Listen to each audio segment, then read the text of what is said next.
Hi అండి అందరికీ welcome back to our channel. ఈరోజు మన ఛానల్లో అయితే ఒక healthy and tasty food prepare చేస్తున్నామండి. అదేంటంటే నువ్వు లడ్డూలు అండి. నువ్వు లడ్డూలు అంటే ఎవరికి ఇష్టం ఉండవు చెప్పండి.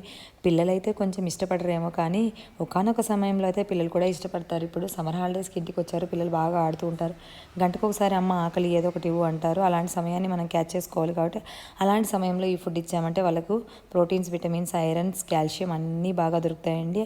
నూగులు, కొబ్బరి, బెల్లము ఇవి మూడు చాలా హెల్దీ అండి. వేరుశనగపప్పు కాబట్టి ఇవన్నీ బాగా వేపండి. నూగులు ఒక పావు తీసుకున్నానండి. నూగులు బాగా చిటపటలాడి వేగిన తర్వాత అరపావు శనగకాయ పప్పులు తీసుకొని అవి కూడా సిమ్లో పెట్టి బాగా వేపండి.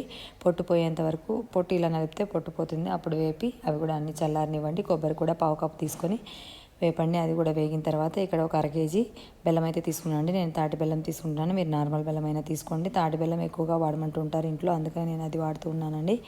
అన్నీ ఒకసారి అయితే మాత్రం మిక్స్ చేసి వేయకండి. ముందు నువ్వులు, కొబ్బరి, పప్పులు వేయండి. అవి కొంచెం బాగా మెదిగిన తర్వాత బెల్లం వేయండి. బెల్లం కూడా ఒకేసారి వేశారంటే మాత్రం అవి సరిగ్గా మెదగవు. కొంతమందికి అలాగే ఇష్టం ఉంటుందండి, నోటికి తగులుతూ. కానీ కొంతమంది పిల్లలు అయితే ఇష్టపడరు కాబట్టి నేను అలా చెప్తున్నానండి. ఇలా చేశారంటే చాలా సాఫ్ట్గా లడ్డూలు చాలా చక్కగా ఉంటాయండి. పిల్లలు కూడా హెల్తీగా ఇష్టంగా తింటారు. ఇది మనకు మంచి సమయం కాబట్టి మనం ఇలాంటి లడ్డూలు చేసామంటే పిల్లలకి సైడ్ ఎఫెక్ట్స్ లాంటివి రాకుండా ఉంటాయి. హాస్టల్లో ఉండే పిల్లలకు ఎక్కువగా స్కిన్ అలర్జీస్ అలాంటివి వస్తుంటాయి. అలా రాకుండా ఉండడానికి ఈ లడ్డు అయితే రోజు ఒకటి ఇచ్చేయండి. ఓకే, మరి బాయ్, ఉంటా. నచ్చితే లైక్ చేసి